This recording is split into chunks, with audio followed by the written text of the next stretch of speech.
हजारों साल पहले यहाँ इजिप्ट के किंग्स और क्वींस को उनके खजानों समेत बड़ी शान और शौकत के साथ दफन किया जाता था। खजानों से भरे ये खूबसूरत टॉम्स वक्त के साथ साथ लूट लिए जाते थे, लेकिन सिर्फ एक टॉम ऐसा था जो हमें बिल्कुल असली हालत में मिला था।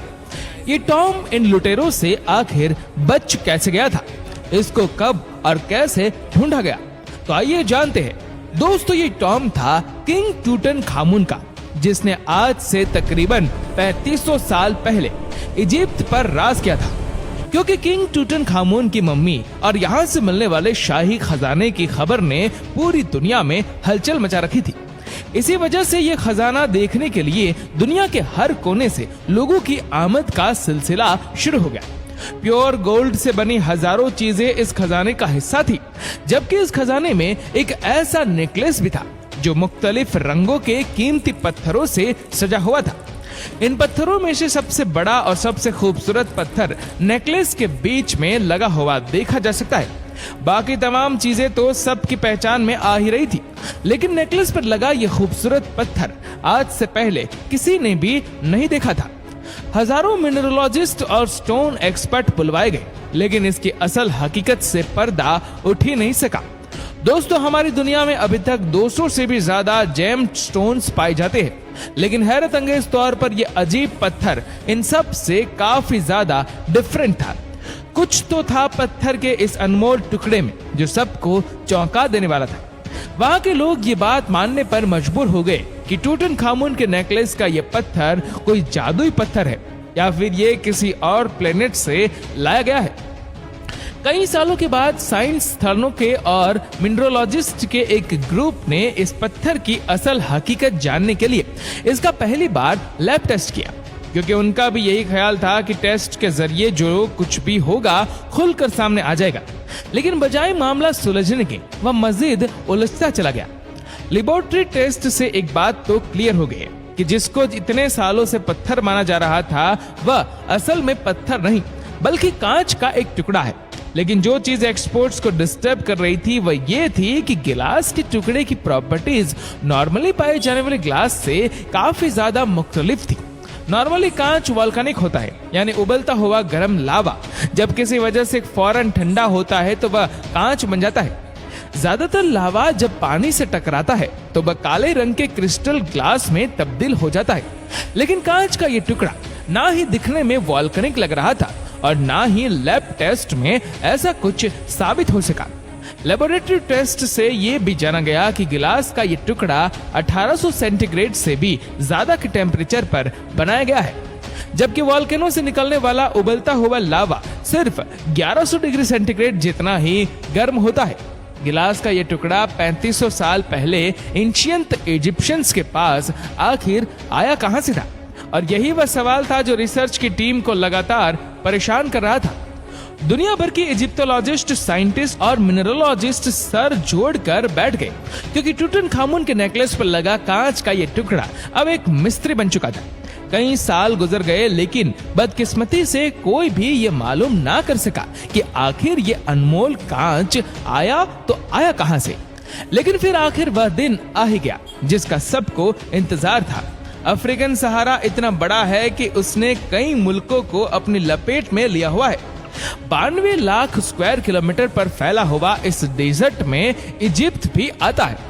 इजिप्ट का शहर कायरो, जहां के म्यूजियम में टूटनखामुन का खजाना मौजूद है, वहां से तकरीबन 1000 किलोमीटर दूर बीचों बीच डेजर्ट से एक काफिला गुजर रहा था। उन्होंने नोटिस किया कि रेगिस्तान के इस हिस्से में दूर दूर तक रेत पर कुछ चीजें चमक रही थी। करीब जाकर देखा गया तो गर्म रेत पर हजारों नहीं बल्कि लाखों कांच के टुकड़े बिखरे पड़े थे, और ये कांच की वही किस्म थी जो टूटनखामुन के नेकलेस में पाई गई थी। ये मंजर काफी अजीब महसूस होता था, क्योंकि जिस जगह से सालों में कोई नहीं गुजरता वहां पर इतनी तादाद में कांच के अजीब टुकड़े मिलना काफी हैरानकुन था। ये बात पूरे इजिप्ट में आग की तरह फैल गई और रिसर्च की टीम तक भी, जो कि सालों से इस खास ग्लास के टुकड़े पर तहकीकात कर रही थी। वह सवाल जिसका कई सालों से जवाब नहीं मिल रहा था, उसका जवाब आखिरकार सबके सामने आ चुका था। टूटनखामुन का नेकलेस का कांच 1000 किलोमीटर डीप इजिप्ट के रेगिस्तान से लाया गया था, जिसको अब डेजर्ट गिलास का नाम दे दिया गया। लेकिन हजारों मील के एरिया पर फैले कांच के ये टुकड़े आखिर आए कहां से थे, ये जानने के लिए जरूरी था कि रेगिस्तान का रुख किया जाए। मुसलसल 3 दिन और 3 रात सफर के बाद वह पॉइंट आ ही गया जिसकी रिसर्च को तलाश थी। दोस्तों, ये रेत का वो समंदर है जहां दूर दूर तक ना ही कोई इंसान नजर आता है और ना ही कोई जानवर। कांच के बेशुमार टुकड़े रेत के ऊपर, जबकि कई रेत के अंदर भी धंसे हुए थे। ऐसा मालूम होता है कि यहाँ किसी दौर में कोई बहुत बड़ा वाक़या हुआ था, जिसकी वजह से ये डेजर्ट ग्लास बना था। पिछले कई सालों के दौरान जहां इस कांच के टुकड़ों के बारे में कोई इंफॉर्मेशन नहीं थी, वहीं अब रिसर्च के सामने ऐसे लाखों टुकड़े बिखरे पड़े थे। अब जानना यह था कि आखिर यह यहाँ पर आए कैसे। कई सैंपल का मॉडल लैब टेस्ट किया गया तो मालूम पड़ा कि इनमें कुछ ऐसे पार्टिकल्स भी थे जिनका ताल्लुक वाकई हमारी अर्थ से नहीं था। लेकिन एक और बहुत अहम इंफॉर्मेशन भी थी जो इसी टेस्ट के जरिए मालूम पड़ी, और वह ये थी कि गिलास का ये टुकड़ा आज से तकरीबन 3 करोड़ साल पुराना है। साइंसदानों का मानना था कि इसका सिर्फ एक ही मतलब है कि इस एरिया में कोई बहुत बड़ा मीटेओराइट गिरा होगा। वैसे तो अर्थ की तरफ रोजाना कई मीटेओराइट आते हैं, लेकिन जैसे ही वह अर्थ के एटमॉस्फेयर में दाखिल होते हैं तो फ्रिक्शन की वजह से इनमें आग भड़क जाती और वह जमीन पर गिरने से भी पहले भाप बनकर उड़ जाते हैं। लेकिन अगर किसी मीटेओराइट का साइज काफी बड़ा हो तो वह हमारी जमीन तक पहुंचने में कामयाब हो जाता है, और जाहिर है उसके नतीजे में काफी ज्यादा नुकसान भी होता है। मीटेओराइट के जमीन पर गिरने की वजह से होने वाला धमाका न्यूक्लियर बॉम्ब के धमाके से भी 10,000 गुना ज्यादा होता है, और उसके नतीजे में निकलने वाली गर्माइश इतनी ही होती है जितना सूरज का सरफेस गर्म होता है। मीटेओराइट के गिरने की सबसे बड़ी निशानी ये होती है कि वह जमीन पर बहुत बड़ा क्रेटर छोड़ जाते हैं, इतना बड़ा कि ऐसा लगता है कि आप किसी खाई के किनारे पर खड़े हो। लेकिन रेगिस्तान के इस हिस्से में दूर दूर तक ऐसा कोई क्रेटर मौजूद नहीं था जिसको देखकर ये लगे कि यहाँ कोई मीटेओराइट गिरा था।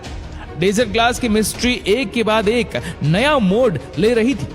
टूटनखामुन के नेकलेस से बात शुरू होकर अब मामला मीटेओराइट तक जा पहुंचा था।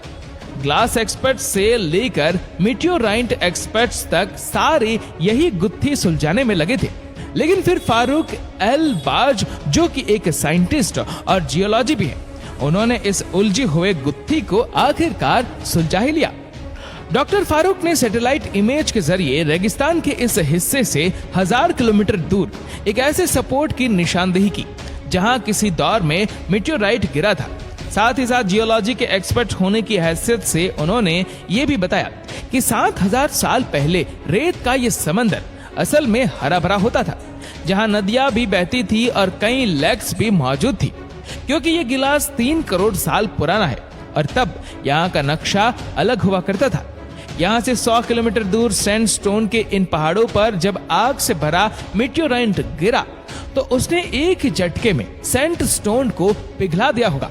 पिघलते हुए सैंडस्टोन का लावा पानी पर गिरने की वजह से फौरन ठंडा हुआ, इसलिए ये अनोखा सिलिका ग्लास बन गया जो नदियों के प्रेशर से बहता हुआ 100 किलोमीटर दूर इस पॉइंट तक आ गया है।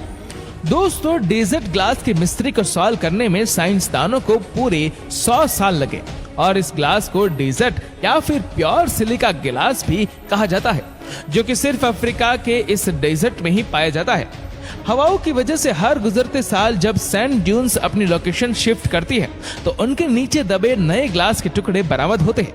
अभी तक रिसर्चर्स की टीम को सबसे बड़ा टुकड़ा मिला है, उसका वजन 26 किलो बताया गया है। दोस्तों, इस वीडियो को लेकर आपकी क्या राय है नीचे कमेंट करके जरूर बताएगा, और अगर आपको वीडियो अच्छा लगा हो तो इस वीडियो को लाइक करेगा, शेयर करेगा ज्यादा से ज्यादा लोगों तक, और ऐसी ही और भी रोचक जानकारियों के लिए सब्सक्राइब करें हमारे यूट्यूब चैनल को और फेसबुक पर फॉलो करें हमारे पेज को। धन्यवाद।